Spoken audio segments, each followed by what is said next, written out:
Pinangangambahang maputulan ng paa ang isang tauhan ng peryahan sa Santo Domingo, Ilocos Sur. Nananakot siya noon ng madulas at magulungan ng horror train. Makibalita tayo kay Manny Morales ng GMA Ilocos. Bakas pa ang mga dugo sa riles ng horror train na ito sa isang peryahan sa Santo Domingo, Ilocos Sur.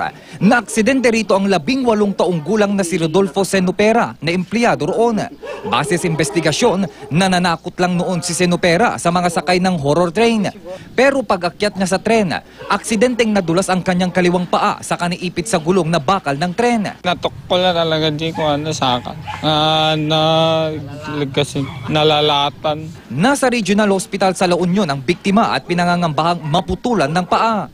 Ayon sa mga kasamahan ng biktima, ito ang unang pagkakataon na may nadisgrasya sa kanilang perya. Napintas biti ko alab na dati kada ko dati grills na kada ko hanggang nagidi ko dati empleyado talagang aksidente siguro. Hindi na nakapagbigay ng pahayag ang may-ari ng perya pero nagpaabot na umano ito ng tulong sa kanyang empleyado. Manny Morales, Nagbabalita, Pilipinas.